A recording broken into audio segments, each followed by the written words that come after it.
मंत्री यशोधरा राजे सिंधिया का बड़ा बयान। विधानसभा में प्रचार करने से इनकार। यशोधरा बोली, अगर चुनाव प्रचार करना होता तो अपने लिए कर लेती, मैं ही खुद खड़ी होती। मैं अम्मा महाराज की नैतिक मूल्यों पर चलने की कोशिश कर रही हूँ। चौथी दफा कोरोना हो गया था, इसलिए चुनाव न लड़ने का फैसला अगस्त महीने में संगठन को बता दिया था। मेरा शरीर मेरा साथ नहीं दे रहा था, इसलिए कुर्सी किसी और को मिल जाए, इसलिए ये फैसला लिया है। मध्य प्रदेश में चुनाव का माहौल अच्छा है। पीएम आ रहे, गृह मंत्री आ रहे हैं, सरकार बीजेपी की बनेगी। यशोधरा राजे सिंधिया।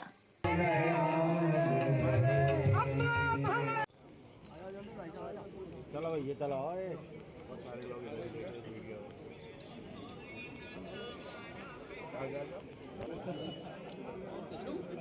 सचिन, ये फोन आ रहा है।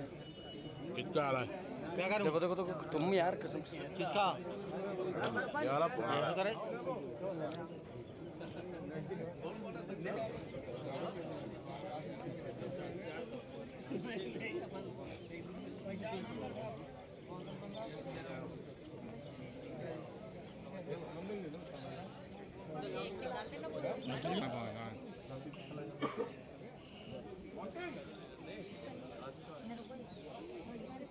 नहीं, ये एक समय होता है जहाँ उनके सब शुभचिंतक, वो उनके जो प्रेरणा लेते हैं उनसे।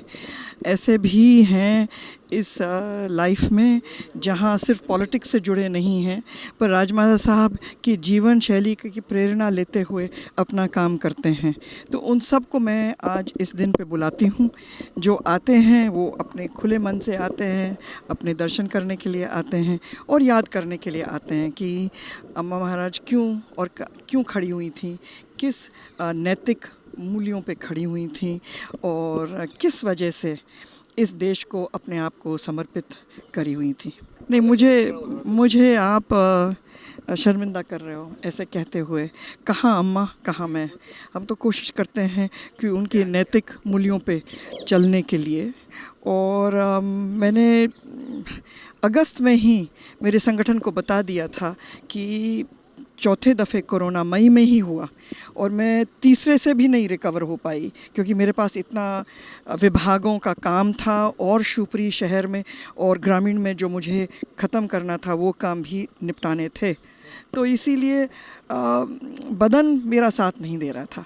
हमें क्या है कि मैं बहुत मेहनत करती हूँ और अगर आज चुनाव है तो चुनाव में भी मेहनत करनी पड़ती है, दौरे करने पड़ते हैं और दौरे मेरे से हो नहीं पा रहे थे।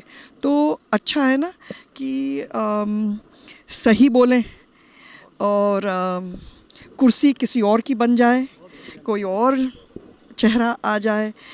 ये भी एक दिशा भी दिखा देती है कि कुर्सी हमेशा नहीं रहेगी।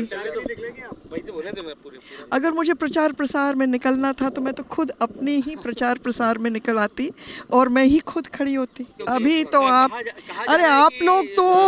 आप लोग एक स्कूल शुरू करो जिसमें हम पॉलिटिशियंस को सिखा सकते हो दिशा कौन सी होनी चाहिए। अच्छा ही रहेगा, माहौल अच्छा है और बढ़ता जा रहा है।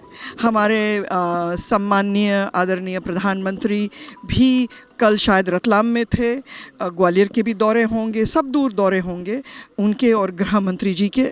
और मुझे लगता है उससे माहौल और बढ़ता जाएगा और लोगों की जो विश्वास की जो बात है ना, वो विश्वास बढ़ती जाएगी। धन्यवाद आप सबका।